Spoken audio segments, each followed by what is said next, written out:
on YouTube as well. Okay. There. Now it says we're live on YouTube as well. Okay. This makes sense. I'll Mm-hmm. check this here. There it is. Okay. All right. All right. Now officially live. Officially. YouTube at Twitch. Official. So, yeah. I don't know. I mean, Twitch is so much for,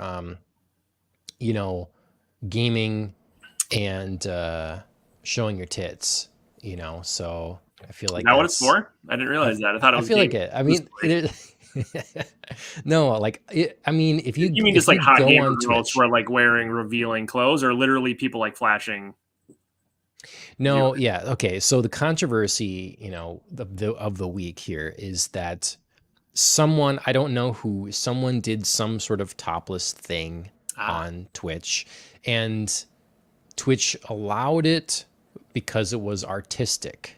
Interesting. Normally are against, you can't do nudity on Twitch. Well, sure. I mean, it's like there's other platforms for such things like OnlyFans or So it was on that line. The whole bunch of people, got upset about whatever. I think they're walking that back now or whatever. But yeah, it's just it's interesting what Twitch feeds you if you just sign up and go on there, and what kind of things they surface for you is some weird stuff for sure. But yeah, I don't know what the best platform is. I think it's best that we try to be in different places. So for sure. Yeah. Agreed. So the way this will work now is we'll be on Twitch. You can follow us there and comment. We'll be on YouTube. You can follow us there and comment. I have both screens up or whatever. And then the live stream will like kind of cut down any extra stuff at the beginning and like normal. And I'll post that. That'll go to podcast services. So you can follow us there if you don't want to do all this live streamy stuff. Right. I'm gonna say I don't watch a lot of stuff live stream because I like to watch it like when I'm or watch such things when I'm like also doing something. Sure. Like, I'm doing the dishes. I'm going to watch this podcast. See, but if someone happens to be, maybe someone's doing the dishes right now and we're live. True. I mean, yeah. I still like a thing that is, there are things that I will watch only if they're live. If I happen to catch them live, I will watch them. Sure. But it's not worth me going back to watch it later. Oh. Okay. So it's just like a thing where you can be in the moment with other people and experiencing the same thing kind of stuff. You can chat in the chat if you want or whatever. Sure. And that's kind of the only experience I want from it. I don't care about a live sporting event. It's like, I don't want to watch a rerun of this football game.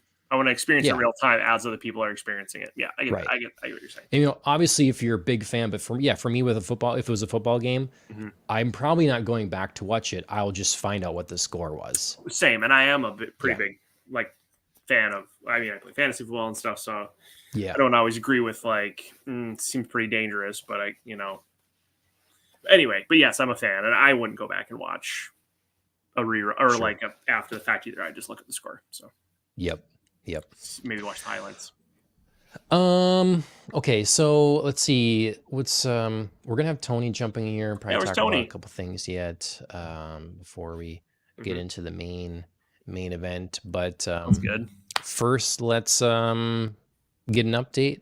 What have you been managing to watch? Anything? Have you been in an anime watching kind of mood, or been in something else? Or? For the most part, I have. So I am watching. I decided I needed to just after. I think I mentioned on the last podcast when you and I and Mike were talking about it, and I was saying I'm having trouble finding shows and narrowing it down and sticking with different shows, and I feel like I haven't found one that really excites me a lot.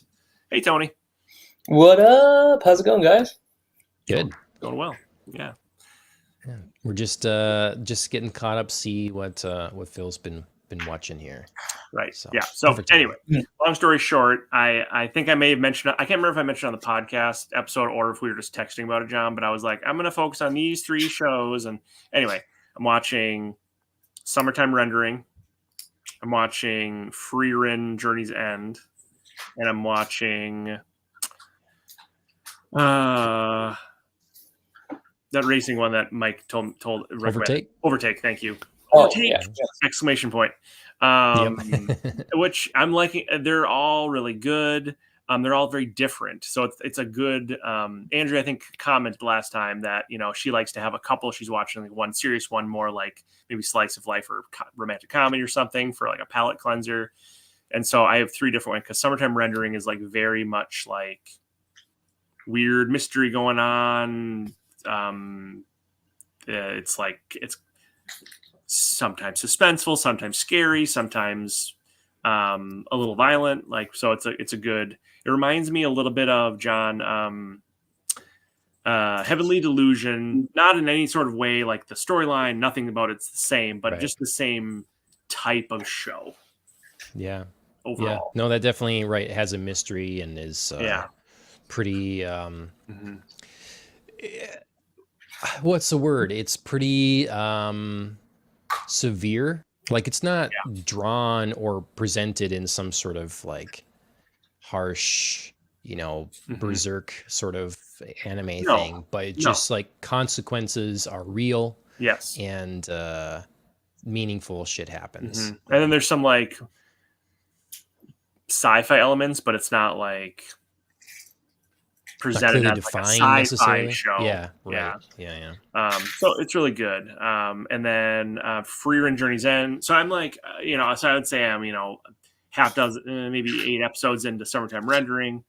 I'm 5 or 6 episodes into Free Run Journey's End, which is that one about I think we've talked on the show, some elf mage who is like grappling with the fact that she's gonna outlive all of her like people she used to like journey with, and they've defeated a Dark Lord together, and so it's like take Elrond from Lord of the Rings and then make a movie about him after all of his compadres died after they defeated Sauron the first time, So it's, I don't know. So it's kind of that kind of a vibe. It's like an introspective type thing. It's really it's good though. And then what was the last one I said? Oh, Overtake, really good. It's like Mike's talked about on the show. I don't need to go back and rehash everything Mike said. I'm probably 4 or 5 episodes into that. Really good. It's quite funny. I don't know if Mike had mentioned that last time, but there's some parts that were making me just laugh out loud, and so I was texting Mike about it a couple weeks ago.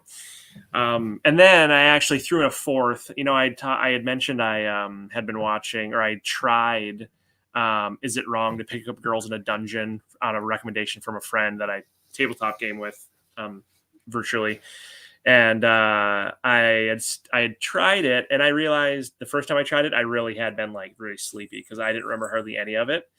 But I started it maybe a week ago, and I'm in like season 3 now. So I've been watching more than anything, frankly. Nice. Okay. And it's quite good. It's like, it's kind of this mix. And John, I know you watched season 1, but just for the viewers and for Tony, if you haven't seen it, Tony, it's kind of it's like isekai, but not. I mean, it's because he doesn't actually get transported there. He just is part of this world. But it's like kind of a fantasy isekai Dungeons and Dragons type of show where it's like you're part of a party and you like go to the dungeon and try to do different levels and like level up. And it's also sort of technically like a harem anime, I guess, technically, but just as it only presents as such that there's like just many women who are interested in the main protagonist, but he's not like the definition of a harem. Yes. Yeah, but sure. That's the definition. But nothing ever really happens. He's very embarrassed by the attention he gets, and he doesn't like know what to do with any of it. That's an anime harem, yes. Yeah, that's such a trope. But he's not like pervy. He's not like pervy, and it's not like super in your face. I think it's a good show. Of other shows being leaning much harder into that aspect. I don't think this one leans particularly that hard into it. But maybe I just haven't seen other ones for comparison. Sure. But it's quite fun. And I was told, I think I mentioned this on a different episode, but I was told that in like I thought it was season 3, but my friend that recommended it actually said it's season 4, it starts getting wild. And so I'm not exactly sure what is going to be. I'm just starting season 3. So, and then I just have to put one plug in for a non-anime, not even an animated show at all. But, and I'm not going to plug it as in like, the messaging or anything like that, but I did The watch. Message. Huh? The Message. Well, yeah, it's like I think it's gotten some like political flack, but I didn't particularly think it was political, but it doesn't matter. It's still a cool movie from like a suspenseful, freaky standpoint. But Leave the World Behind on Netflix. I'm sure you guys have heard of it. It's like Julia Roberts and Ethan Hawke, who I really like Ethan Hawke, and that's part of the reason I watched it.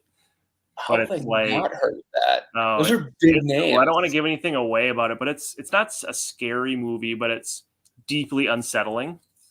And whether it's like the events could actually happen or not, they probably could, frankly. But I just want to quickly say, Corey Barton is in the chat. Appreciate you jumping in. Hello, Corey. Corey is a comic book artist, really cool guy. So, that's awesome. Well, welcome. Yeah.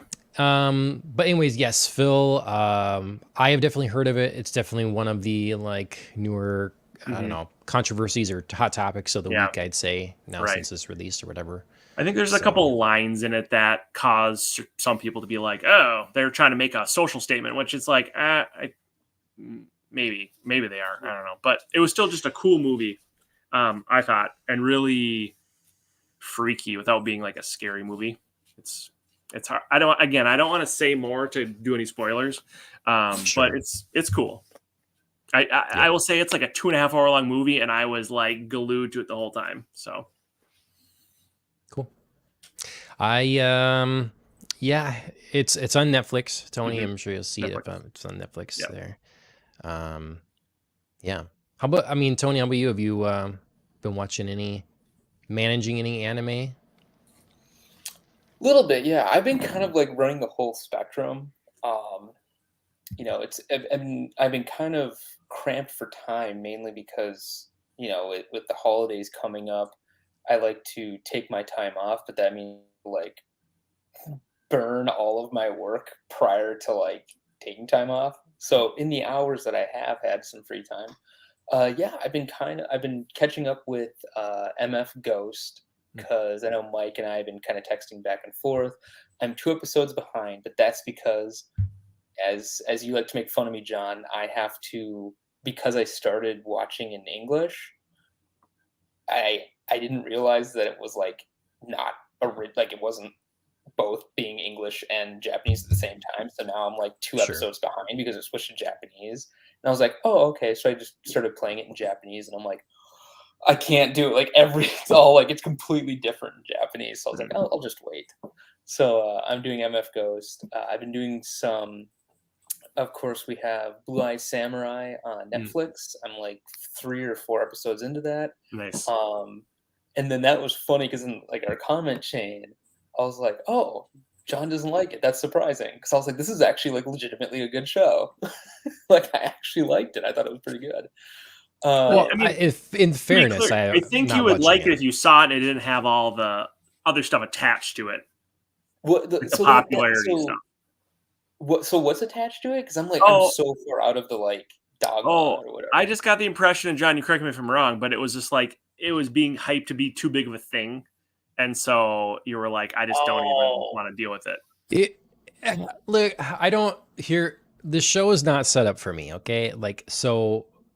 First, when it was first unveiled, I'm like, okay, what's a CG cartoon? I'm not a fan typically of CG animated things. Now, that is a large blanket statement. I normally mean CG anime because the way CG is incorporated into anime, it's not particularly my favorite thing. Doesn't mean like, a Pixar film or like Arcane we've talked about, that's a very different art style or whatever. So, but when it comes to anime, the way it's normally done, I'm not particularly a big fan. So that was one knock. 2, people lumping it in with anime when it's not anime. Yeah, it's not anime, technically. Yeah, it's the second knock. Second knock. Then I go, and we don't... and some we don't normally get sending you links about articles about the show. No, we don't normally get political on the show, so that's why I was just basically avoided it, whatever. But it's just like when I look up the basic description on Wikipedia, immediately I'm like, no, this is not something I need to see right now. And then all the glorious articles that came out, I immediately know there's a problem when something is so highly praised out of the blue, and a lot of these articles seem to focus on the importance of the show, not how good the show is. And I think there's so many articles about the show because not only is it in their mind an important show, it also happens to be really well done. Because usually it doesn't work out that way. Sure. Usually it's like, this show is really important. This show delivers the message. This is something you need to see. This is so relevant right now. All that sort of thing. But then the show itself is actually poorly done. Sure. So as soon as a show that comes along that has all those things, but is also really well done, it's like, oh my God, everybody's got to watch this thing. Sure. So that's why I've avoided it like the plague. I didn't think it was like overly political myself, I guess, but I didn't see that. So that was like when the chat was going back and forth, the chat between everybody. First of all, I thought the number that was sending all the articles, for some reason, I thought that was Andrea. And I was like, Andrea making some like serious comments. That's me. Okay, that makes more sense. I got to enter that number in, so now I know it's you. There you go. Okay, cool. But, yeah, it's so funny because I was watching the show and I'm like, oh, this is I dig it. Like I can dig this like narrative. Like the kind of Ronin type samurai that's kind of a revenge narrative. I'm like, I'm down for this. But then everyone's like, oh, the message, oh, the this, that, and the articles, and I'm like, it's not like groundbreaking. Like it doesn't go like, it's not like, you went to see Avatar by James Cameron when it went in theaters. Like that blew my damn mind. Yeah. But like this was like, oh, it's a Netflix show that's good. So like, usually you're like, when Netflix shows, you're hitting like 1 out of every 15 are good with how often they pump stuff out. So you're right. 1 out of 15 maybe is good. Right. It's like, oh, cool, legitimate. But yeah, I do not consider that anime. I think it's a good homage to like that era of feudal Japan and like kind of the cool story wrapped up in it. Yeah. It's funny you mentioned another movie that I hate, Avatar. You hate Avatar? Here's the thing about Avatar. Quick side guess. I know this is like completely off topic. Because I just had this conversation with one of my other buddies. When that movie came out in theaters, so shout out to the chat. If you did not see Avatar when it came out in theaters at the time, it's really hard to describe this, but seeing that in the 3D sense that James Cameron shot it in theaters, that movie it was mind-blowing. Like the visual effects were just completely mind-blowing on IMAX. Like I could not believe how good that movie was. Yeah, but here's the thing. That movie on a 60-inch LED TV in your living room with the lights on, it's Fern Gully with people. Which is also a classic. So yeah. And Fern Gully had Robin Williams. So that movie had everything that you needed out of a movie like that. Yeah, true. Avatar has Giovanni Ribisi, and he's a phenomenal. So true. I love so that that's why I like that movie. I watched the second one. Now here's why, because I watched the second one on my TV. I didn't go to theaters for that. No, me neither. The second one, and I was like, okay. Well, I also think you knew what you were gonna get. It wasn't like in like a whoa. This is I'm shocked by how cool and big and different. And that was like the only good 3D movie to come out that I remember. Oh yeah. Because after that, it was like everything started coming out in 3D, but it wasn't really made for 3D, so it was like really like I remember Clash of the Titans came out. Yeah, I watched that too. Terrible. Super bad. It was really bad. But I'm glad that kind of went away. 3D. Me too. It was obviously ill conceived. It just And then back in the time when it was popular, I wore glasses. So I doubly found it very annoying. Yeah, you told me you wore glasses. I got LASIK a couple years ago, but I used to wear glasses exclusively pretty much. And it was just like, now I have to wear 2 pairs of freaking spectacles. It was just like really annoying. I remember I had to go and buy contacts on like a Tuesday because I knew I was going to go to the movies on a Friday. Yeah, it's a pain. But dude, are you nearsighted? I am. So you can't see far away without your glasses. I can't see things far away. Have you ever looked into getting LASIK? Okay, so I have. Change your life, man. Change your life. I'm freaked out by having a laser. Any this? No, it ain't no thing. John, you had LASIK too, didn't you? Yeah. Yep. It's not a big deal, man. It's like you both got it. It's like it's like a 2-minute per eye. Not even, I think. I was literally getting the actual procedure took maybe 5.5 minutes, something like that. Yeah, healing was definitely like worse than the procedure. The procedure is quick and nothing. Well, healing now I heard is different. Like healing back then, it's like you had to do eye drops like every. Yeah, you still have to do that. And the hardest thing was you have to be careful. You can't rub your eyes for quite a few weeks. But you just get used to it. You're kind of like, I'm just gonna like itch it right there to get that itch. You just figure it out. It's doable for like anyway. Look into it. A lot of places will do free consultation, consultation, and they'll tell you if you're a good candidate or not. But it is so nice not to have to wear glasses or contacts and just have good vision. And you're probably like me. You had worn glasses for most of your life, I imagine. Mm-hmm. Me too. Until I was probably 34. I've had to give it for like 3 years. So I was just like doing like sports type stuff, going swimming in the lake, going like water sports, like boating, going camping and not having to I remember camping and having to like put my contacts in the little dish and it's like you get like grit and stuff in there. It's just like, this is the worst. You're not, falling asleep with your contacts in, getting up at night and bumping into your bed because you can't see where you're going. Like and you can wear sunglasses without having to worry about, like, do I have contacts in? Do I have to get prescription sunglasses? Phil, what outfit is paying you right now?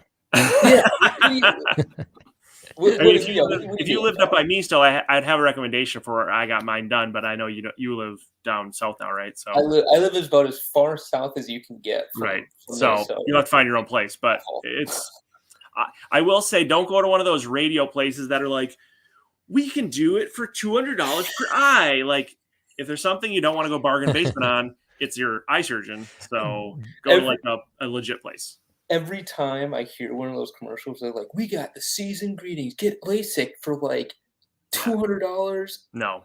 Total. Like this whole, I always think of the scene in Minority Report where Tom Cruise is like, got his eyes removed to get new ones put in. He's like moving around the apartment with like strings. I'm like, that is what your future is.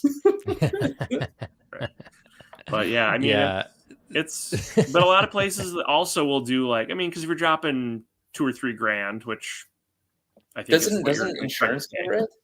I think I got a discount, but I didn't have True Vision insurance. I had one of those VSP Vision like discount cards, which gives you like discounts on glasses and contacts, or not both, just one over a 12-month period. One I got like the other. I got that like 2 years ago. Right. So I got like a 15% discount with my this discount card thing, and it ended up being like $3,300. But then the place was like, yeah, you can do like 3 years no interest financing or 2 years no interest financing. I was like, great, let's do that. I mean, so I just paid $150 a month for like 2 years. I mean, I learned this because I run Blue Cross Blue Shield, and I realized that like it covers way more than I thought. Oh, there you go. Yeah, it did. Maybe your insurance will cover it. Mine didn't, but people probably do have True Vision insurance, and that might cover a bunch of it. So worth looking into for sure. It's pretty awesome. So shout out Corey. Welcome to Anime with Talk About Vision Insurance and my bad. Brought to you by Phil. whenever we get someone talks about vision, or I'm like, have you tried LASIK? Have you heard? It's like, have you heard the good news? I understand. About my Lord and Savior laser eye surgery. Corey's probably I do like, the same thing. What the hell is this? we go into various different topics on occasion. Well, we got to talk about a few things before we get into the show. Otherwise, you're gonna have to leave, Tony, because because I'm like, spoilers. Oh, have you been watching more Jujutsu Kaisen? I know you're behind us, but okay, so I am like 10 episodes in to season 1, guys. Okay. Season 1. Okay. So I have all of next week off, so I'm hoping to burn through some Jujutsu Kaisen, and then so I found out this is great. We're gonna bring back old school now. Okay. Dragon Ball Z, right? Let's talk about Dragon Ball Z. Sure. This is the joy I know very little about it, but we can talk about it. That's fine. This is you're gonna love this film. Okay.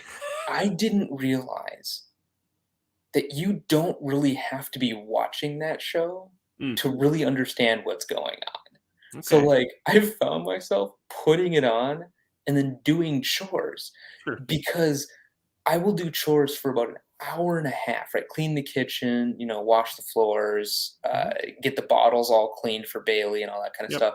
And an hour and a half goes by and maybe 20 minutes of actual content has passed in Dragon Ball Z, outside of like, so it's like, oh, they're fighting Frieza, or they're like about to fight Frieza, right? And it was like, for like multiple episodes. Yeah, it was 5 episodes of them talking about preparing what they had to do with these Dragon Balls to maybe beat Frieza, and then they didn't, but then Frieza found out. And it's like, okay, so that was 5 episodes of like 10 minutes of actual content. Right. So this brings up, I mean, what we've talked about quite a bit on the podcast now is like the pacing of particularly Demon Slayer and now Jujutsu Kaisen. You have the benefit now of watching Dragon Ball Z. You're going through it. You can watch it at any rate you want. We're forced now. We're watching something like Jujutsu Kaisen, 1 episode a week. I watched all 3 of them. Ones we're going to talk about tonight. I watched them all tonight. Wow. So just wait. I just watch them all right now. Yeah.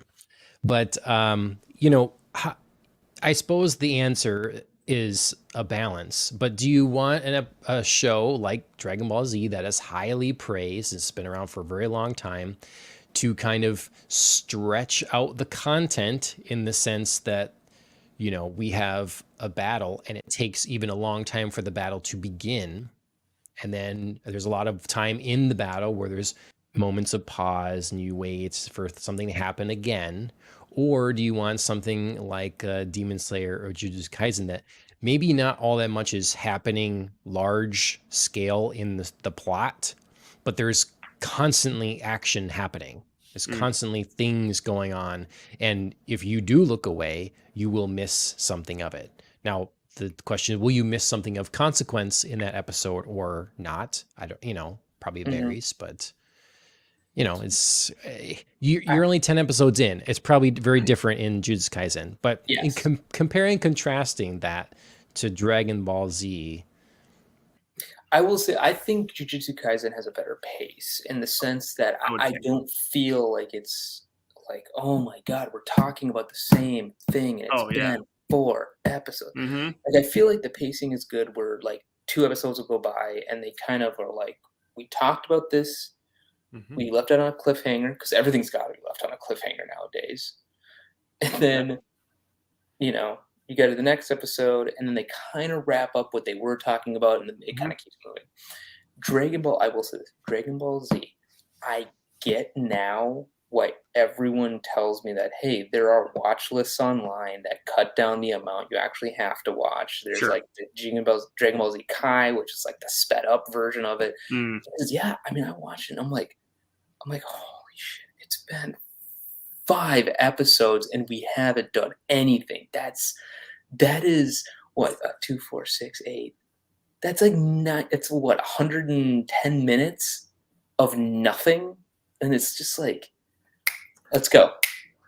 I think I'd have a hard time with get off the pot, Goku. Let's go. Right. You're selling Phil on Dragon Ball. So excited. Yeah. I will say but in saying this, right, in the pacing, I think the pacing for the time, right? I mean, it came out when there wasn't streaming. Sure. You only got that like once a week episode, right? So you Mhm. always, if I had to watch that though and then wait a week, it'd piss me off because yeah, like, Right. and then you're like, nothing happened. I have to wait another week. Seems like it Ah. would only be tolerable if you could binge it. Yeah, frankly. and I think that's kinda why it gets through. It's a different mindset, different time, but Yeah, also true. in saying that though, I get why it's really popular. Like, Well, the concept, the art style, the character development, the sure. characters themselves, Mm. it's really engaging. You're Okay. like, "I Well, really like these characters." okay. Well, maybe I do need to give it a try sometime. Well, and to your point, also, it's from a different time, and like people back in the '90s when this was coming out had never seen 2023 Jujutsu Kaisen, Mm-mm. so it's like, oh, I mean, there's other really cool anime out there, obviously, but I mean, I think, I obviously, mean, these mediums are improving and improving over Well, time. it's just your access to it is insane. I mean, that's gonna be, like, the hardest part. I was thinking about this yesterday talking about my daughter Bailey, like, how are you gonna describe this to, um, my daughter when she grows up? Is like, the access to anything you want at Mm, any point in time right. is to me, is still mind-blowing. Sure. Because I remember going to Byerly's or Mhm. Target, and they had, like, the TV guide, like, flip through thing where they gave you, like, that what was it, like, that month, I think it was, like, that month of TV yeah, programming and, like, Oh what yeah. time yeah. everything was gonna be on, Yep. and, like, that was like, you're like, "Oh my god, I now know." Right. But to just, like, to your point, like, Jujutsu Kaisen, like, I can watch the entire thing whenever I want. Right. It is strange. Well, you just have to And I, explain it to her, like, and and just tell her, and then she'll be like, okay, okay, Dad. "Okay, Grandpa Like, Boomer." when I was a kid, I could get a hot dog for a nickel.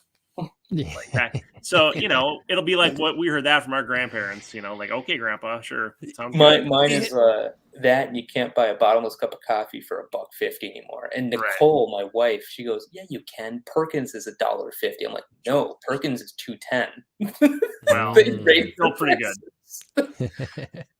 Still pretty good. Well, okay. So yeah, it is still amazing that we can do that. Everything's at our fingertips. I still don't know that it's good for us. Mm, Like, um, like ultimately, just logically, it makes sense. You mhm, can watch, listen to whatever from all over the world mhm. at your leisure whenever you feel like it. True. But there's also a thing where we're molding society to a point where there is no delayed gratification, and we thrive on delayed gratification because that's when something is then therefore meaningful. It's one of those things like nothing easy, nothing, good was you ever achieved easy or something like that. Yeah. You Nothing gotta worth it work is hard for. easy. Yeah. Yeah. True. And it's that one philosopher that I've shared with you, Tony, and you'd heard him before too, wherever he's very like monk sort of Zen kind Is of it Alan Watts? yeah, Alan Watts. Yeah, yeah. Okay. He quite a while ago was just talking about like, creating a push button society, Mm, where everything is there at a push of a button. mm, And again, logically, it's good. I just don't know that mentally it is. Like mm. if a kid is growing up and can't go to say the doctor's office and sit in, okay, here's a perfect example. I was out getting groceries today and the bell ringer person, right? Mhm. The Salvation For Army?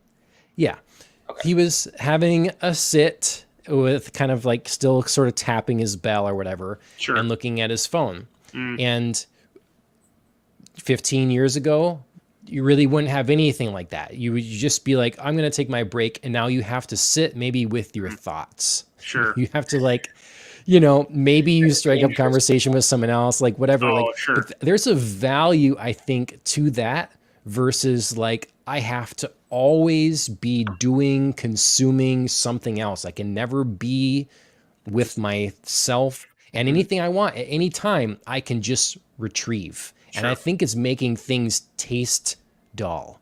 I think it's making society. Like if you're just existing, it's like boring. Yeah. Sure. Yeah. I think it's twofold, right? Because so I have that problem where like I'll be watching Jujutsu Kaisen or watching a show, and all of a sudden, like I don't even know I'm doing it, and it's like, right. Yep. like it just kind of shows, like you're just like on your phone, like, and I'm like, why am I on my phone right now? Like I'm watching something. Why did I pick this up? Right. And you're, like I'm scrolling Reddit, I'm scrolling, YouTube shorts, and I'm like, literally, I'm trying to watch a show. Why am I doing watching this? two things at once? Yeah, we all do it, I think. And I have ADHD, so like I've struggled with that my whole life, but like now it's like an hyperdrive. But the idea of having everything at the push of a button, or everything consumed very easily, has led to what I think is, and I'm sure John, you've probably talked about this on the show, is a saturation of everything. So when I was younger, like you would watch shows on TV and you were so enraptured. One is, and this is going to sound super like old, me being an old curmudgeon person. Well, we're old now, but the shows were probably good, right? They were mostly good when I was younger because honestly, they had to be. Like you had to have a really decent show, or a show that was with the times, or a show that had something unique, because you were given a slot, and that was your slot, and you had to make the most of it, right? Because if you don't get good ratings, you're going to get show good ratings, canceled. You're gone. Right? So like, and like I thought it was great when you had like 2 slots, like one of them be like the new episode, and then you got like 2 reruns after, so you got like an hour and a half of like the show, and that was awesome. Whereas now it's like 15 minutes in, I can be like, and then switch to something else. Like, and then switch to something else. They used to like schedule programming around certain days. Like they had like must see TV on Wednesday or Thursday, and then they had, TGIF on Friday. And prime time. I mean, then you would know, like, oh, I know on Thursdays I watch TV, or on Fridays my family. And I grew up mostly in the 90s. My family, every Friday we're watching TGIF, pop some popcorn. It's like that's what you do. I don't know. It's like kind of, and again. Yes. So I agree with Tony. Basically, it's not to say there aren't benefits in now, but it's a good point. I talked with Mike was on the show a bit ago, and we talked about I was kind of asking him because he sort of thinks this way too about games, and some people out there think with Game Pass being a thing and more subscription services going there, it's like the pressure is sort of off on any one game to be enough value for something, because the service has to be of value, not the one entity. So like if you're going to go to the store and you want to get a game and you're buying a game, that game better be good. Versus if you pay for a subscription service, it's like, well, this game is it's free for my service, so it's fine. And then you jump to many different ones, and then you end up not finishing a whole bunch of others. Right. It's just, I don't know what to do about it. And I think ultimately what's going to matter for society, is it going to matter, all this stuff, whether it's push button society, whether it's a degradation in quality because we can just flip to whatever, and it doesn't have to be, it's not always on the chopping block necessarily. Is it going to matter to society, or is it just going to make, like, I don't know, people a little less happy and make content a little worse? Maybe. It bothers me. So I'm okay with subscriptions for a certain, like I have Game Pass, and honestly, shout out to Game Pass if they want to sponsor this podcast. Get it if you don't have it. It's worth it. Why not? If you're listening, Phil, Dominus, Maximus, Aurelius, Spencer will sponsor. We will promote Game Pass. Yeah, we'll take Game Pass. Yeah, sure. So like I don't show a lot of stuff. Game Pass is actually worth it, and that's just because Phil's got LASIK. Yep. Phil's got eye surgery. Tony, you've got LASIK company. Game Pass. Company. Yep. So anybody who's watching right now who's like, I thought we were going to talk about anime. What the hell? No, we're shilling crap right now. No, but so like the Game Pass is worth it because you are busy, and so I get picky about what games I want to play. I have actually done one where I've played a game on Game Pass and actually gone to Steam and buy it, Mhm. And if people ask why I don't buy it on Microsoft Store and instead of Steam, mods. That's why I buy it on Steam. Mm. So, but to your point though, where I get bothered by the subscription purchase is if I purchase something digital, I expect to own it forever Mhm. outright. I Mhm. bought it. I expect to But own you it. don't. But Right. you don't. Here's an example. The Grid was it the Grid or was it the Crew? I can't remember. One of the two games this week Mhm. shut their servers down. Mm. There is no offline version of that game. Meaning, if you bought that game, you can no longer play it. Ever again? What? Like Yeah. you spent at the time $60 on this game, and then 10 years. What 10 years go by? 7 years go by, and now you're like, oh yeah. By the way, sucks to be you. You can't play it anymore. Yeah. You can't see it. This on the other side, Mhm. full of N64 games. I can play them anytime I want. Paid $50 for them, right? Yeah. Yeah. Play them anytime I want. Mhm. And that's where it gets bothersome to me, right? Sure. That's why I'm not up to. That's why I do not like the idea of subscription services coming to automotives either. Mm. BMW's done this, and they flirted with it, and it was a disaster. Mercedes is flirting with it, and it's going to be a disaster. If I buy a car, I do not want to pay a subscription for Right. fucking heated seats. No. Because if I own it, and then because if I buy a car, I keep it from 10 to 15 years. Like I don't like to dump cars that often unless they're really bad. Yeah. But if you're saying after 7 years I don't have heated seats anymore, even though I bought heated seats because I'm not paying monthly for them, no. That's been part of my issue with Tesla too. Like always, one of my things is like there'll be features in the car that is capable of, but you can't use them unless you pay to unlock them. I don't like that kind I of don't thing like that either, at all. you know? No. And they did that with media purchasing too. It was what was the God? It was I'm so sorry, John. It was in the news. It was if you bought. There was a show that if you bought it from, I want to say Amazon. Well, just last week, maybe this is the one. I think it was last week or 2 weeks ago. Andrew and I covered a thing. It's with Sony, and actually on Sony, if you'd bought a whole bunch of content, particularly from Discovery, so it'd be like Cash Cab or a bunch of those reality shows and all that sort of thing. Mm-hmm. Their deal is done now or something. There's some rights problem, and if you bought all those, they're gone. Yeah, you can't even download them now and then keep them to something. They're just it won't play. You won't have access to Wow. I have a much way cooler example than any of the ones you guys have given so far.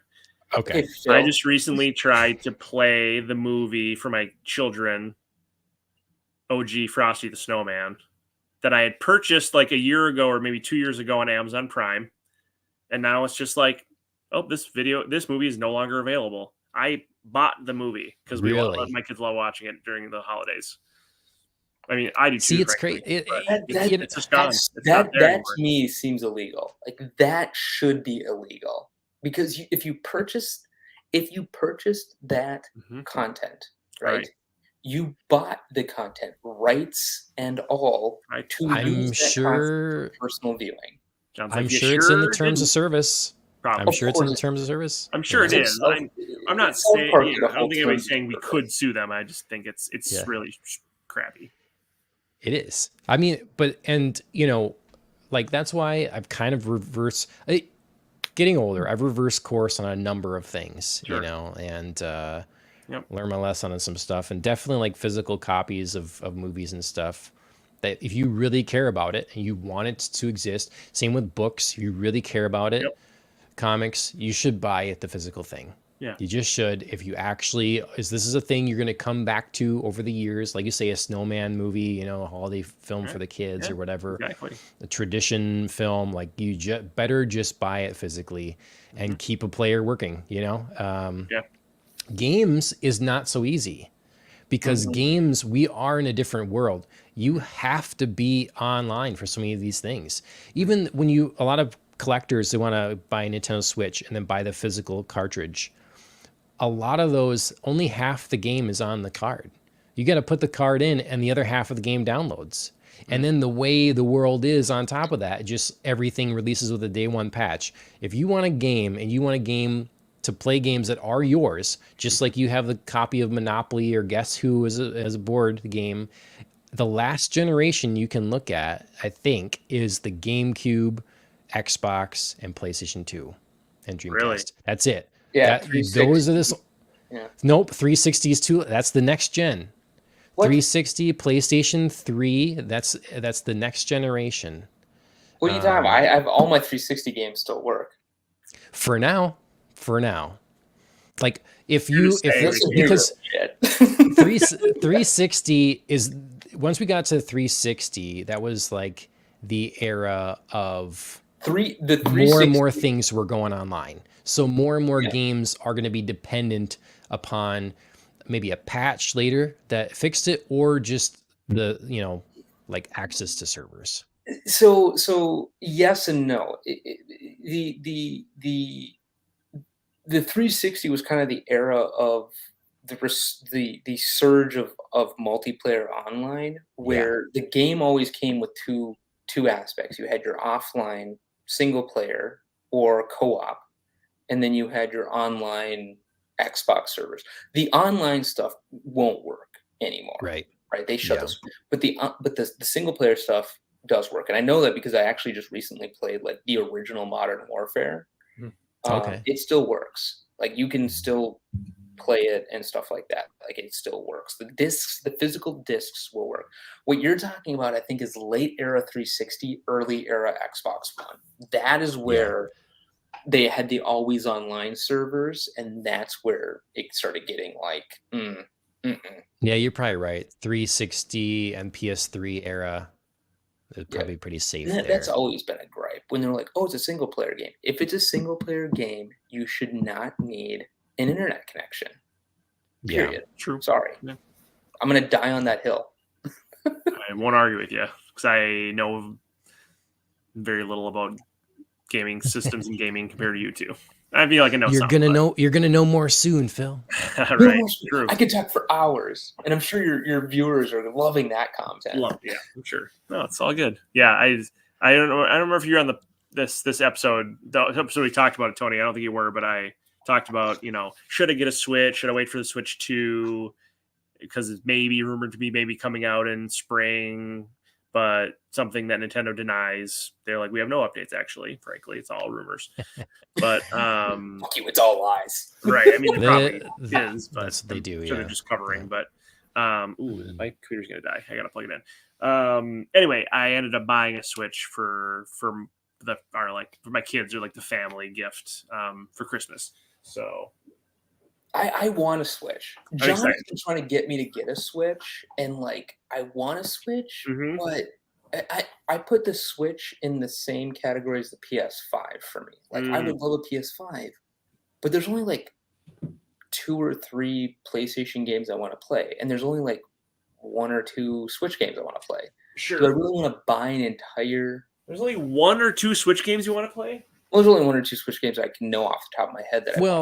I think what he's saying is there's, but I'm sure what you're saying is there's only 1 or 2 Switch games that are only on the Switch. Yes, that absolutely. Because you have your PC, you can play all kinds of stuff on there. And sure, I guess. I suppose so. And my idea is, so my Phil, just so you can get some background. Here's my master plan, is that I plan to visit Minnesota again to come home. And if I can go over to John's house, I'm gonna sneak and steal one of his Switches that he's got lying around, and not tell him, and then just buy a bunch of games. And then when I'm done playing, I'm just mail the games and the Switch back to John. There you go. I mean, that's an option too. We do have an extra Switch. Yes. Exactly. I knew that, and that is why I planned that.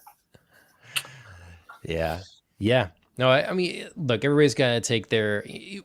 I was just talking with a friend a few days ago and just saying how like it's tough for me, and like woe is me, but I have so many hobbies that it's tough for me to focus and get any number one of them done. Like whether it's my stack of books that I need to read, or my comic books that are all come in, or the multitude of games that I have not finished, or the movies that I have not watched, like the anime that I'm like, my, you know, the list keeps piling up. It's just one thing after another. So a person can't just, I'd said it's easy for Ashley because her pastime is video gaming.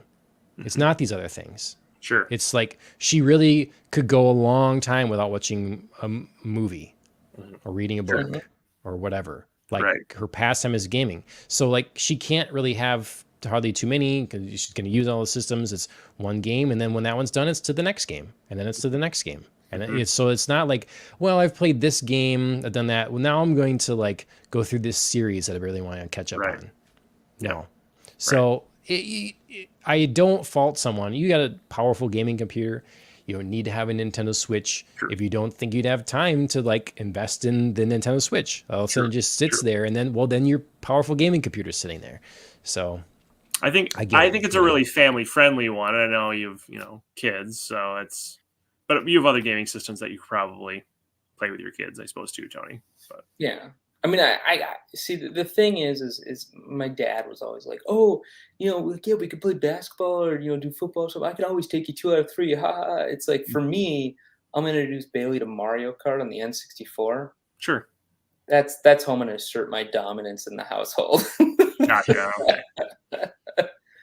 I'm more of a double dash guy, but yeah, we do have an old N64. Oh, can I mention one thing? I want to clarify something. Last time we talked, John, I on the pod, I said I gave my Xbox One to Tony.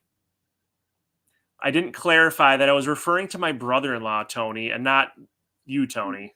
So I wonder if people were like, Phil gave his Xbox to Tony. Like that's weird. You told me. I don't remember if it was on stream or not. I think I did. It was because I remember watching it back and being like, oh, they probably think I'm talking about Tony, who were on the pod together. When you first said it, I did think, I'm like, I don't know when that would happen. I was like, I don't even think they were like that close, that Phil would be like sending Tony.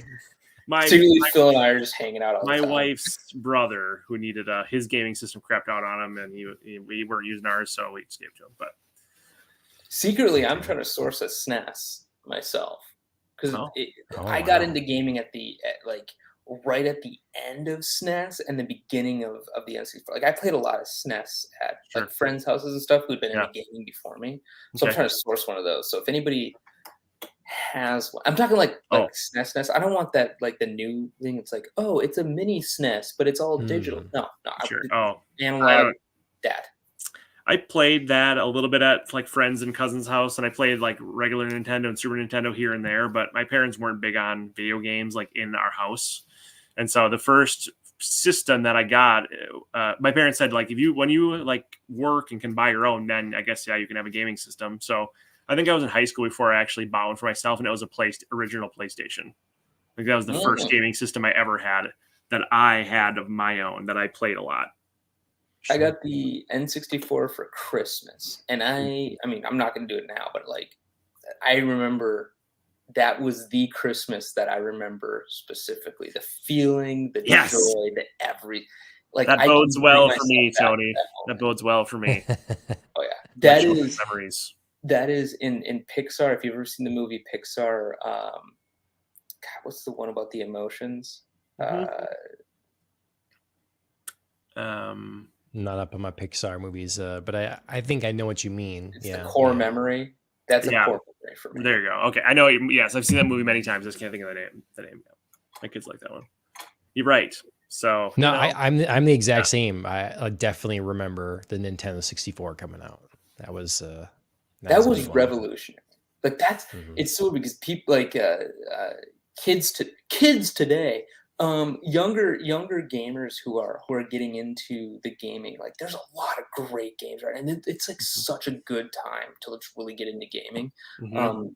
So if any of your viewers are like just now getting into gaming or have that kind of passion for video game design or stuff like that, the shift from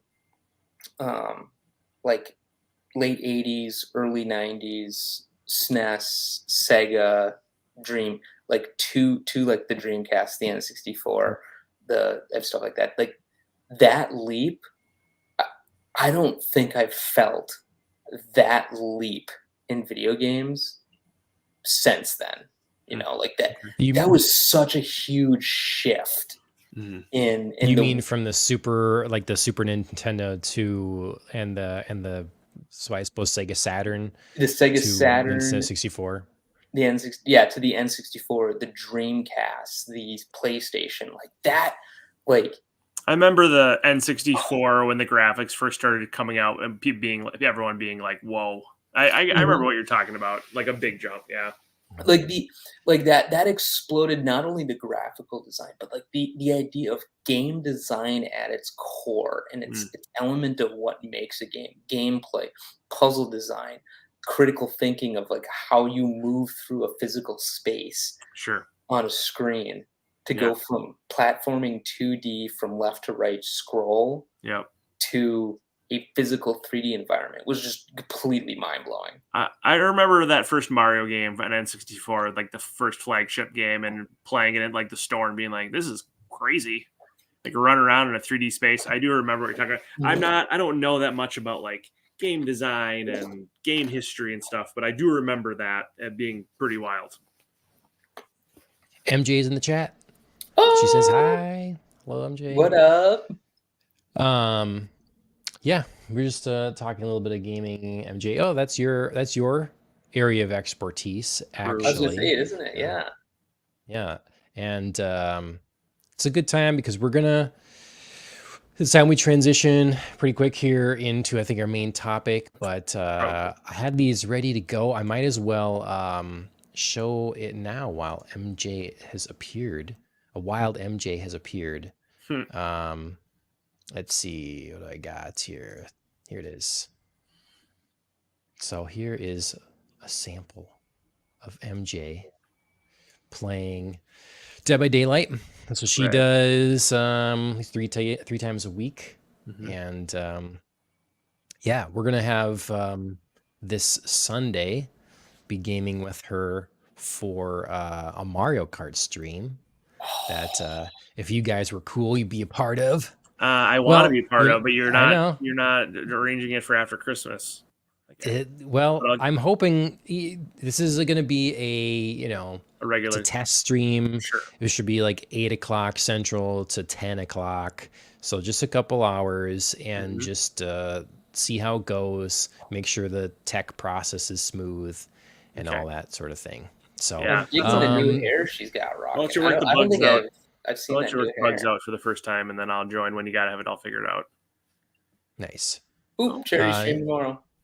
Yep. So make sure to follow her on Twitch, MJ Honeybee, with a charity stream on the 16th here. So hang on a second. Wicked Pizzle. What is he? Is he in this game with her? I don't know. No, it can't be him. That's funny. That's JP's name on things. Oh, is it? Yeah. Yeah. That doesn't surprise me somehow. Huh. I recognize that trashy name anywhere. No, that sounds like JP. Well, my favorite name of one of our friends, I won't say, is I don't know if it doesn't matter if I say it. I don't think it's Poopy Feast 420. I think is what it is. Do you know who that is? I do know who that is. Yes. Does he even? You play with him? I got a long time ago. I got his gamer tag. Is it someone I know as well? Can you tell me who it is? I don't think so. No, I don't know. Okay. He's a friend of ours from college. The story behind it. Did you ever hear, John? You ever hear the story of why that was actually Poopy Fuse 420? Why like that was his name? No, I don't think so. Oh, we will not. I do not say real names unless specified. Right. So way back when you were creating gamer tags for Xbox, and then Poopy Feast 420 was actually what was Sony's version of gamer tags? It's just PlayStation ID. I think it's called. PlayStation ID. Yeah. So we were sitting in a dorm room, and he was going through like he like everyone kind of back then, right? You kind of had a list of the names that you would use, and if they weren't taken, then you grabbed them, right? Like so you like I have about 3 or 4 names that I cycle through, and hopefully none of those 4 are taken because if they are, I'm screwed because I have no other names that I usually use. His kept on getting used. Like it was every single one that he put in was already in use, and he went. I kid you not, he probably went through about 15 different names. He finally got so frustrated, he just wrote that in and hit enter, and he's just like as a joke, and then it stuck, and he's like, "Shit!" So like, Literally, became his take, and that was back before you couldn't change it. You could not change it. And if it was linked to your email, like you couldn't like get another email to link back. Like it was so janky back then that you were just like you were so screwed. Wow. Poopy Feast 420. I have to say, Ashley has told me a number of times she's jealous of that username. Poopy Feast 420. Yeah, she'd take that one. Mine was I had one that I made out of anger called Eat a Poo Poo. Oh my gosh. Yeah. And now I have like my original one that I have on my Xbox. I have it for my Xbox and I have it for my like my Steam name and stuff like that. And I'm like, I gotta really change this. Like this is like edgelord, type crap. And it's just like I gotta. But I think there's a like a.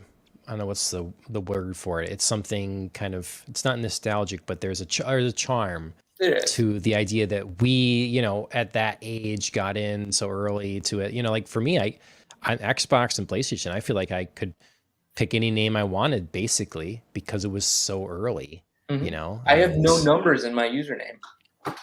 Nice. I got a username with no numbers. Nice. That's awesome. Yeah. So, yeah. Okay, one more thing I want to plug, and then let's get into Jujutsu Kaisen. Tony, you want to see this here yet too? Here's our friend Mike, Track Mouse 34. Here's one of his videos. So everybody make sure you go and follow him. Track Mouse 34. I think it's track_mouse for Instagram. I believe you're right. Yes. So I don't know if Mike toots his own horn on this, but I got to let you guys know how awesome this is. So, seems really cool. Mike and I went to college together, and he's the one that really kind of sparked my love of motor. Like I was always into cars growing up. Like I worked on cars ever since I was young, and then like I'm not going to get into it, but we can have another whole thing. It's like him and I all the time talk about cars, but Mike has always been phenomenally good at like motorsports, like not even just games, but in reality. Sure. So to see him that he's able to build, first of all, he built this entire Miata. For your viewers who don't know what this is an NC Miata. He's built it, from the ground up in terms of how he wants it to handle on a track. And then he's able to get out there and run this car with semi-professional race car drivers. Yeah. And he is dominating on track times. Oh, nice. It's so cool to see him do this, because just for how long we've been playing racing games and motorsport games, and to see him go out and actually live this and do this as a passion is really cool. So I'm really proud of him. He's done a really good job. No, that's well said, because I don't know that much about it, but it's been a lot of fun to watch him. And it is true, like you said, it's like he's using a car that and keeping up with these other cars that are like outpowering him. And so it's really cool. Yeah, he's underpowered and he's keeping up with them because he's just his lines are so clean, his execution is clean. He is a very much a basics execution driver. Right. He is very critical on how he runs his races, because he knows that he doesn't have leeway to make mistakes, because he doesn't have the power to make those mistakes up. So he tries to be as clean as possible all the time. Sounds like the show Overtake. It really does. Yeah. I was just thinking Yeah, that. it very much is. And then you can ask him about his Road America where he blew his motor. He loves telling that story. I'm sure he does. It's Nice. the typical what happens when you're not focusing for 1 second. Mm-hmm. Yeah. Yep. Cool. Mm-hmm. Well, everybody make sure to check that out. Tony, we're going to get into spoilery stuff now here. I know the show's long, but you'll catch up sometime here. Yeah. And, I will. If not, the next show. So, Well, thank anything you for- want to promote quick, or any last things you want to say here? Oh man, anything I want to say on the spot? I don't know. Just all your viewers, be awesome out there. You know, you got a passion, follow your dream, be good. All right. Perfect. Wise words. Talk to you later, Yeah, man. Tony. See you later, guys. Let's see. MJ shares her love for Tony. She says, "I love Tony." Aw. By the way, I'm a feeler. Do I have to, is there I never left. I mean, I can kick you. But... I mean, you can stay. You're just going to hear some stuff that. Oh, there we go. I was in full screen. Leave studio is not there in full screen. All right, now I'm leaving. Bye. Bye. Bye. Nice. See. Okay, so we do need to talk Mhm. about Jujutsu Kaisen. Yeah, So, we do. you know, we waited, Mhm. and you managed to get in up to the most current episode. Oh yeah. Okay. All Oh right. yeah. Oh That's man, good, I so- watch them every Thursday night. I'm like, new episode tonight. I watch it every week. I know you wait and watch 3 in a row, which is nope. I'm like, it reminds me when I was a kid and I was like, I can't watch a new episode until it airs on that night of the week. Right. It's kind of what it's Yeah, like. no. Like I do kind of like it. It is a little bit of a nostalgic throwback, but yeah, no, it's been the last 3. They've been really good. They all have, Yeah, I mean, especially good. hey, these okay. last 3. Yeah, so we don't have, you know, just talking of him now, Debbie Downer Mike. True. We don't have. I think him on the Mike- show to. I think I agree with you, and I like where you're going with that. I do think Mike is gonna, when he comes on this pod again, mark this, Mike, when you watch this episode. I predict that you do like these last 3 episodes, and you can tell us Okay. when you're on again if I'm wrong or Okay. not. You know, it's kind of sad. The one thing that I don't know if it's been for you, that's crept in my mind, and I don't know why necessarily on this one, because I know it's been a thing on other shows, but like I keep thinking about all the chaos behind the scenes on this show now, with the like crazy work conditions and the employees one Oh. after another complaining and you know, taking the social media with it. And then I think there was a walkout too the other day. Oh, I guess I Um, haven't heard that. And there was talk of like, you know, some of the episodes going to TV, not quite done, you know, with some things. And it's just making me look at things with the critical eye. It's like, is this how this was intended to be seen now? Or was this meant to look a little different? You know, there is one, you know, and then in me picking at it like that, I'm seeing there's this one sort of ground effect when it's like Mojito here like takes over the whole ground with a blobular thing and stuff. It looks out of place. Art looks clashy from the rest of everything else. Looks kind of flat. And I'm just like, was this the intent now, or am I noticing the cracks because of all the and I don't want to be thinking of that as I'm watching it. Sure. You know. Yeah, I guess I do. I mean, I get really pulled in. I mean, I know you're sure you do too, and maybe I need to be more critical. But I tend to just watch and let it just come to me, and I'm not really like taking notes or really looking at it super critically. I'm just really immersed in the storyline and what's happening. And then what I would do if I was more prepared as I would like rewatch it again and then really look at it more critically and take notes and stuff. And I've thought about doing that in the past. Still haven't, but maybe I'll get there someday. But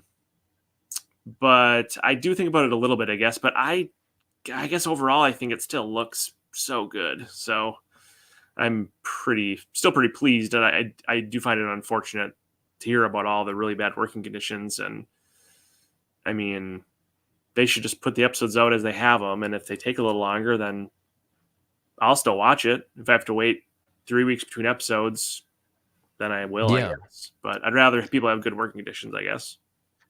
Right, because we just talked about, a lot of the upside of kind of the way things were and maybe some of the downsides, the way things are now. Mm-hmm. But this is sort of in part a downside to the way things were, in the sense that they're feeling, beholden to a television release schedule. Right. And so like here is your air slot in Japan when this is going to premiere, and you better have the next episode and the next episode, everything every week, and they have that planned out. Mm-hmm. And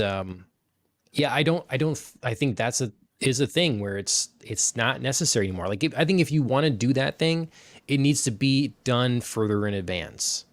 You can't be like working on the season yet. The season needs to be done when you start putting it out. Right. Which I don't think there's anything wrong with that either. What if this show came out 6 months later? Yeah. It's still one of the biggest anime around. I guess people are going to come and see it. And, it's just, I don't know. There's plenty of shows, like say Stranger Things, for example. And I get that's like animated versus not animated, but there'd be like years between seasons. And not everyone wants to wait. I still watch them, and I just when it's not airing currently or like just dropped, I don't like think about it. But then I'm like, oh, it's been a couple years since I bet there's a new season of Stranger Things coming out soon, and then I maybe like every once in a while I'll like Google about it. It's like okay to take big long breaks. Lots of shows do it, and then like you said, just take the time to get it done and then air it. I don't know. Maybe it's more complicated than that, but that seems like a pretty good suggestion. Yeah. Right. But besides that, so that aside, I think that these, what'd you think of the like kind of asides we took? We took a little bit. I liked them. Covered. Okay, yeah. In the show, like when they did the cuts. Yeah. What about her? Yeah, like a slowing of the pace a little bit. I liked it a lot. Because we get a little bit of background. It was an interesting sort of background for Nobara, and kind of weird how like at first I thought she was talking, and then it was sort of her friend and going through that. That was interesting. Yeah, I liked that it was actually really long. We had so many fights back to back to back to back for like several episodes. And there still was fighting in that episode, so it wasn't like there wasn't any. I just thought it was really a really nice, well done like backstory, and it was still really compelling and interesting, even though it was, and you didn't know exactly at that time why they were giving you her whole backstory. I mean, it was. I mean, it was probably foreshadowing, not looking good, right? Yes, but yeah, sure. But I mean, do you like it? I did. I don't know that we need to always do here's my backstory before that character's gone. Like we could have something, I understand like it always feels like it's a now or never. That's we better tell it now because it's not going to be as relevant later, obviously. Right. Sure. But at the same time, I should ask, so again, spoilers, spoilers for Jujutsu Kaisen here. Yeah. Do you think Nobara is alive? I think so, because, that one dude that came there with Toto was like, don't get your hopes up, but it's not like a 0% chance. I feel like the show is going to like, and they're telling us as the viewers too, like, don't get your hopes up. But I feel like, why would you add that in if then you're actually going to make her like completely dead. Right. It's just that why do that? But maybe I agree. I think I agree. I know it'd be like just literally to get your hopes up, just to not. I mean, there'd have to be something we're missing that she needs to do yet. Like I maybe think. she'd be you know, I don't know. I think that if she is gone, is kind of a like it was an emotional, well done ending. If she is gone. I agree. I mean, it was really it was super tragic and sad and really, I agree, really well done. But to your point, there's more for her to do. I really think this season or this part of the arc, the Shibuya incident, in kind of a subtle ways, is telling us that these three, Yuji, Nobara, no, Yep. yeah, and Megumi. I think they're like all really important. I initially kind of in season 1 thought it was like just like Yuji mostly and Gojo, and these two are like his friends, but we're going to be like side characters. I think they're like the three of them are very important to the overall storyline for the whole show. I just get this vibe, and so I think she probably can't be dead because it's like the show's about the three of them. I feel like more so than anything. Yeah, I mean, I think the show's done well to sort of make us be like, hey, there's other characters here that are actually really important. Yeah, and so maybe they are expendable. Maybe they will, we will move on from them. But yeah, I think maybe you're right. Like maybe we are taking the time to build the importance and why they're different. Like I kind of like if Nobata is here and she's sort of like the underdog, but she's got really fun tricks up her sleeve. She also feels like she's not, I don't know, her powers don't seem so unexplainable or crazy, I guess. Right. I like her little sort of like, I don't know, sadistic side, So yeah, whereas Nanami, I was very sad about. Yeah. I don't know that it was done the best, but I get that maybe his story was done. I get that, I guess. Yeah. But I kind of agree. I don't think hers is. So. Yeah. But it was still really cool. I kind of flipped through that episode, just kind of scroll through it just to remind myself all what happened because I watched it like 3 weeks ago. But yeah, it was it was really, I liked the little cutscene too where they like spilled the coffee on Gojo's shirt. Like that was a nice little, just showing again, these three are really close friends and they're all three really important to the story. I think these cutscenes are trying to tell us. Okay, yeah. And then the primary motivation for Yuji as the main character. I mean, the main character. But yeah. Okay, so Nobara, from what we can tell, another like strong motivation for Yuji here. Another, oh my God, fallen comrade. What do I do? Yep. And what do you think of his sort of breakdown and then pick me up? By a fan favorite. Yeah, I mean, I think it's really relatable. I think that you could put yourself in his shoes and be be feeling like you want to give up and like being so confused ethically and I don't know. It's just I think you could I can't imagine being in that place emotionally. So. I thought it was like pretty true to life for someone who'd been through what he'd been through. I loved when Toto came and did the like little talk, and that was super cool. And I don't know if that's like a very stereotypically anime thing, or not stereotypically, but like it seems like. I mean, I was expecting something to happen and someone to come, but I really liked how they did it, and it was just really. a cool, fun, like rousing pick me up episode. Sure.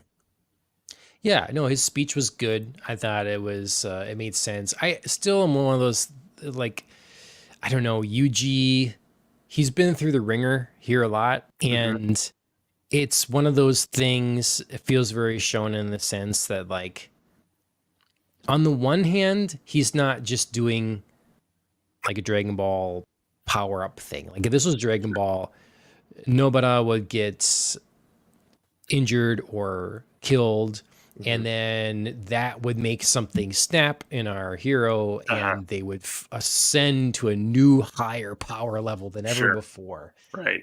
We didn't really have that here, which I liked, you know, so it's not the same kind of thing. Right. But at the same time, he is defeating the guy that's been like messing him up now for a while, you know, and he is like running low on. So I don't know, I guess was the pairing, the duo, the team up with Toto and him, was it convincing that kind of together they could defeat Mahito?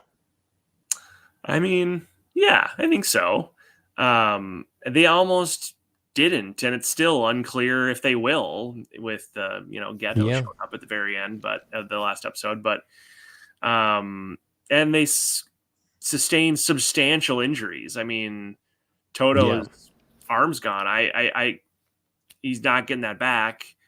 I think he clapped once at the end with like his stump and his hand maybe, and he said he didn't. Like it doesn't matter. It's not about the actual like clap sound. Yeah, squelch, right? Gross. But I mean, it's badass, but it's still. But so it's like maybe he can still use his power, but he was kind of saying like my arms don't matter; they're ornamental. Like my power, I like that whole vibe where it's just like, well, I don't have arms. I'll fight you with my legs, and I'll fight you with my until I whatever I've left, basically. And it's about your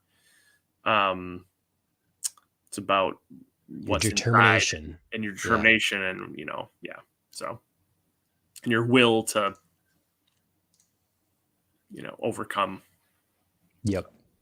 So I Toto, I just really dig that. Oh, it was so cool having him come back. They had a couple of different really cool animation scenes with the two of them fighting. Like when he collapsed down like a whole parking structure on top of him, and when the smoke cleared, they're both just like standing there still. That was really cool. There's a couple scenes where their eyes like glowed when they kind of like went into the shadow. I love that. I love that kind of stuff. Yeah, no, that's good. Yeah, I was not expecting him to show up, but right, like you say, kind of expecting someone to, you know, or something's gonna happen here. I thought it was the principal at first, the deep voice. I was like, oh, maybe that's his principal. Because have we seen him do? He does those like cursed puppet things. Yeah. Well, we've never seen him in like a battle. Not really. No. I mean, you'd think that at some point you'd see some of these like respected members of the Jujutsu sorcerer community like battling. So one thing with the end where Geto shows up, my question is, I just thought of this now, is like, does this mean that we're going to get a flashback to him fighting Nene? That's what I wondered too. Whatever. Yeah. Like, is that, that doesn't, or is she still trying to catch up with him?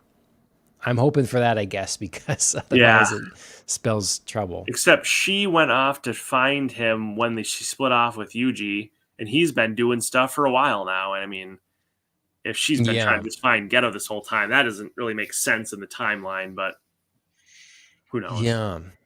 Yeah. Well, who knows what barriers they'll throw in her way or something like that. Yeah. But I have to say, and I don't know if you can put a screenshot up there when they said this thing, but when the narrator was describing one of someone's powers in this most recent episode, Toto's or something, they said a sentence where it was like, well, they can do this, and we've talked about this, but they can do this because of this, this, and this. And it's like all the words were just like completely made up. And I was like, that doesn't actually explain anything. Like those aren't like words that would mean anything in any sort of context that anybody would be familiar with. So just kind of what we talked about, where they try to explain these things, but it's like, just to do it. You don't have to tell us, because it doesn't make sense anyway when you explain it. It was such a Right. funny. I'll have to find it because it was such a funny thing. I like laughed out loud. I was like, well, that explains it all right there. Yeah. So is it like really close to the end? No, I don't think so. I think it was like, Okay. it's not. Oh a big yeah, deal. the whole big thing that was in Toto's imagination. That was cool. Yeah, that was fun. That was funny. Yeah. Didn't expect that. I forgot that he had his big like thing for an idol or whatever Harishi was that he was like waiting in line for and all that. Oh right, yes. I couldn't remember who that was in the moment. Oh yes, the idol. Oh, you know what? It was when they were explaining the domain expansion part. So if you want to look in that spot, if there's any, there's one where it's just like you'll see it, you'll know it when you see it. It's just like the most ridiculous like statement explanation. Yep. No, but right. We've talked about that kind of thing a lot. Right. It's definitely exemplary of that sort of thing. I thought these 3 episodes did stay relatively slim on those kinds of things. They did. You know, I thought that was a improvement for sure. Yeah. I still think we're in this mode where it's too much battle. I'm getting they've just lost impact. You know, now moments like they managed with Nobara and taking time to slow down and talk about her past and stuff like that, those are then highlights. That's good. Right. Helps. And then Toto's pep talk, good, you know, that kind of thing. But I think the scene with this idol was funny. I mean, those are nice little moments thrown in. Yep. Okay, so overall, I think these episodes are pretty good. I liked them a lot.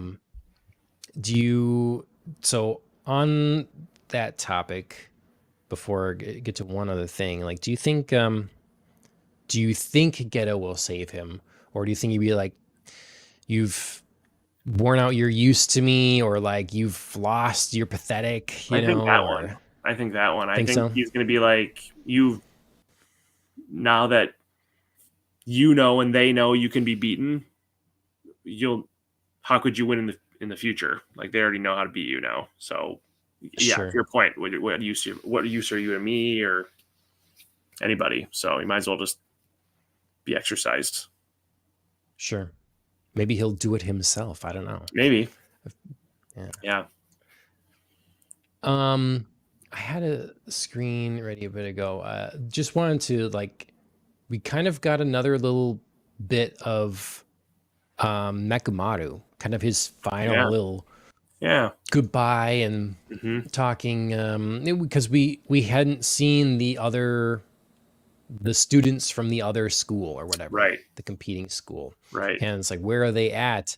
And then we find out that Mekamaru kind of set up a thing to get them out, to make sure they would be away. Yeah.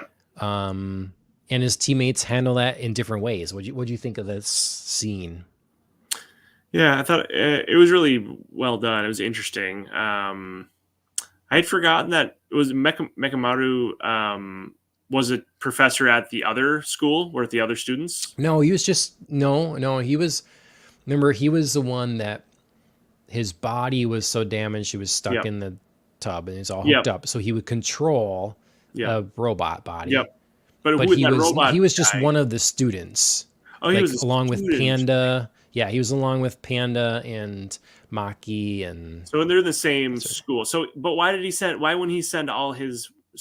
Why would he send these students away? These are the ones from the Tokyo side, right? Right. So Mekamaru, I think, is from that school. I think. Maybe I'm misremembering. Right. Okay. So those are his. Isn't he? Because I think you're right. Yeah. I don't think, because it's like Panda and Curse Speech User and Maki are from this school and the year above. Yeah. And so the Mekamaru, this girl on screen, the blue hair. Sorry, I don't know their names. The student still, right? That's lady on the broom, all those. Yeah. I mean, that was a nice moment. I think it's another nice scene they throw in to break up some of the battles. Yeah, and I think it was, I don't know, we had sort of a good ending, I thought, we kind of had a little backstory between Mekamaru and her Yeah. before, quite a number of episodes ago, Right. but this was just a little more added, if there was any question for her, like the feelings that he had for her, now Right. they're Yeah. there.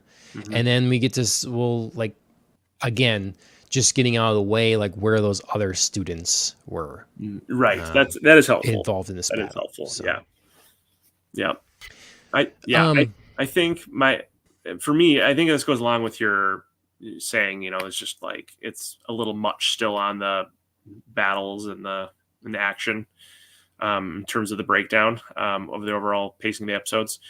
I think what I feel like it needs is like I feel like it's ready. We need to like wrap it up until we get to like a kind of a whole like between arc like lull. You have these like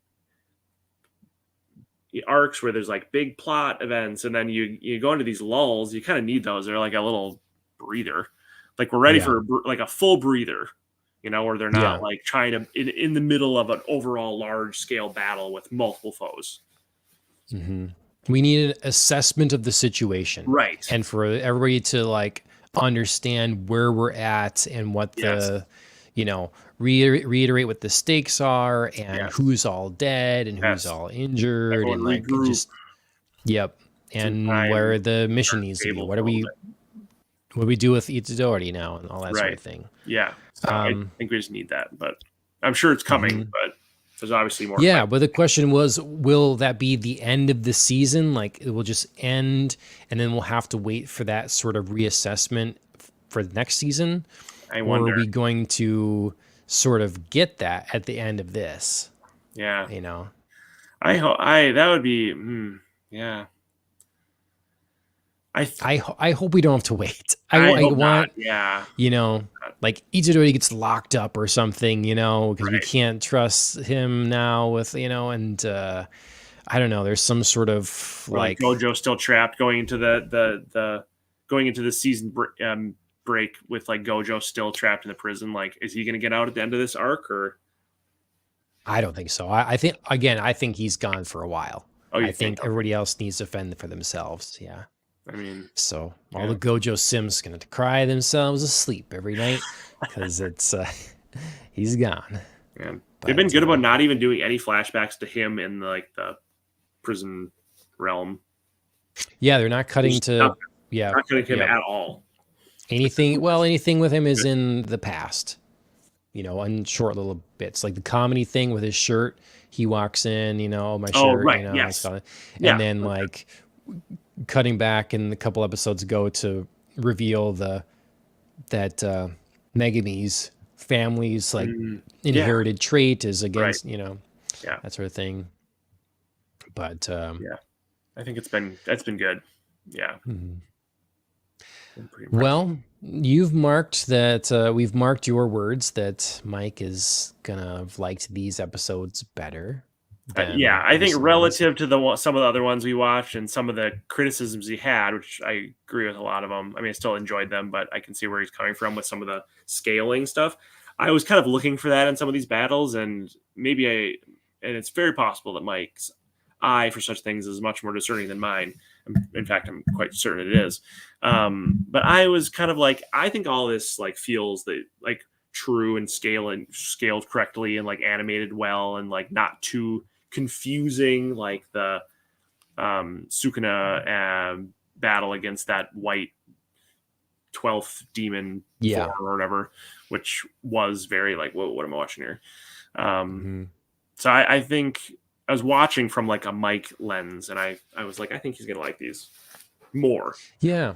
But see, part of the problem they gave themselves is that we went from the most crazy battle we've ever seen, the kind of like trying to up the scale to astronomical proportions here, to then moving back down to lesser power people like so quickly afterwards. It's sort of like, I don't know, is it deflating in that way? Like we already saw the destruction and the power that was like Sukuna. Sure. And we saw it in 2 battles back to back. Yeah. And so now we have the people that are less good, Sure. you know, Yeah. and I don't know. It just feels like you should be ramping up to that Mm. instead, you know? I think it's like we're like big, and then we're gonna like go down, and then like go. It's like, you know, it's like changes of it's keeping you on your toes. Mhm. They're gonna be like crazy battles, and they're gonna be like less. I mean, there's still a crazy battle, and these guys are still Yeah. crazy powerful, but I don't think so. I mean, and I think the emotional impact, these 3 episodes, maybe that's why I like them so much better. There's a much higher emotional impact to me with Yuji and Toto fighting Mojito than there was like Sukuna fighting either of his 2 battles. I was like, it's Yeah. like demons fighting demons or beings. I don't Yeah. have any emotional investment in all these people, and Right. you know, Yep. so No, that's true. that's part of it too, I think. The other thing that always stands out to me, I'm still like, there's still buildings left. Just in this one, they somehow. took down the Shibuya 109, like big, Yeah, that was big cool. building. It's like, how is that not decimated already, you know? Mhm. And then there's still people left. Yeah. Every once in a while when Mojito needs to take someone, you Yep. know, it's like, Mhm. there's people there I can take Yep. still. So Yep. I just think that's a little Mhm. strange, but Yeah. yeah, I think overall, the episodes were, I did enjoy them more. That's a good point. I think there is a more emotional stakes involved in the battles. Mhm. Cared about the characters a little bit. You saw Yuji going through it, which makes sense, as you'd say. You know what he'd be feeling. It makes sense that he'd be despondent and like, time to give up. Mhm. And then everything with Nobara and her backstory. So Mhm. yeah, I think it was good. Yeah. Well, it's like being in war. Like when you're like observing all that stuff and losing comrades, and like that's like instant trauma that you're experiencing like in real time. And Yep. that can be like overwhelming just to see so much like violence like in real life. Like I've been fortunate to not have personally having to experience something like that, but I've just heard, I familiar enough with like PTSD and stuff to know that like some of that like battlefield type experiences will like instantly damaging and like, Yep. like very long-term effects. Yep. So, I hope they lean into it. I hope they lean into that for him, Yeah. for yeah, Yuji. totally. I mean, it's And it's it's a not lot. just a magic thing. Yeah. Yeah. Right. I mean, that you can't, I mean, it's like this kind of a job is similar to like in real life, you know, emergency services, paramedics, police officers, firefighters. It's like, trauma bonding. These people are like doing really hard jobs, fighting really dangerous things. Military people, like I kind of referenced before. That's the kind of like work they're doing and like connections they have with each other. And so, I think just kind of a parallel of like that's what you can kind of compare to in real life, and like what the kind of things these guys would be dealing with from like how the job they do affects their like mental health and their the way they relate to other people and work as a team. And I don't know, so I think it's just really interesting. Yeah, so I agree with you. It'll be good if they lean into that. Toto really did sort of give the kind of Marine talk, really, or something like that. You see, it was, we are, when you become a Jujutsu sorcerer, that's, you are one of us, like all of us. And we're all, in this together. One of us is down. It doesn't matter. It's not about you. It's about us as a whole, as a unit. And we'll sacrifice, your memory and your effort by giving up. And that's all that sort of thing. So, Yep, absolutely. Yeah, it's really, I think they will lean into it. It was good. Okay, well, that's Jujutsu Kaisen season 2, episodes 19-21.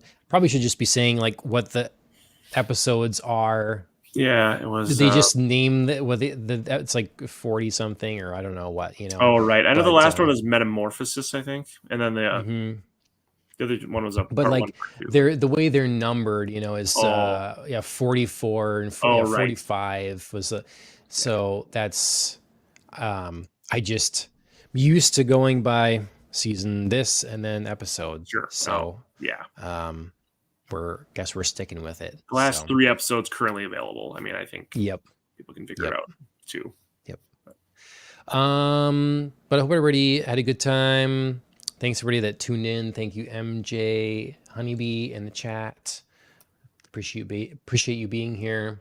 Again, everybody make sure to follow her on Twitch, MJ Honeybee. She's doing a charity stream tomorrow. So follow her and then you can see when that is happening. Corey Barton was in the chat right at the beginning. I don't think I shouted him out quickly enough, but I do appreciate him jumping in the chat. I know he's heavily influenced by manga in his comic book works, so It's cool. it's very cool. He has a comic book I should pull up. I was gonna grab it or whatever, but it's called Kozor, and the art in it is crazy. It's a spectacular comic book. So I'll show that off sometime. And otherwise, Popcast on the Rocks is the name of the regular podcast and the name of the channel. So please follow, like, share, subscribe. We're doing the live streaming thing on Twitch and YouTube now, both concurrently. So you can take your pick. This will also be put into podcast form, and we'll have that on Apple Podcasts, Spotify, and a number of other podcast directories. The video version is available on Spotify. A review would be appreciated on Apple Podcasts. So yeah, that's about it from us. We're going to have Sunday night, the plan about 8 o'clock Central Time. It's going to be a Mario Kart stream. Haven't done any gaming content on here for a while. Going to get a group together, be doing some Mario Karting. Hopefully that turns out well. Not me, though. I will not be there. Yeah. You'll get there. Hopefully it will work out, and we'll do them on a somewhat regular of a basis.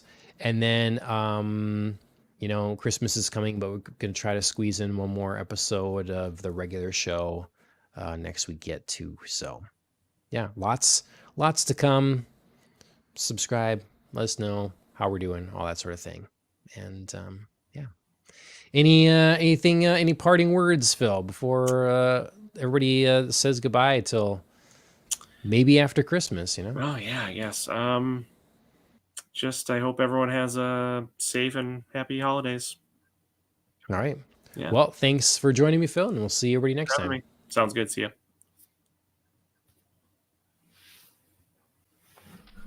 you.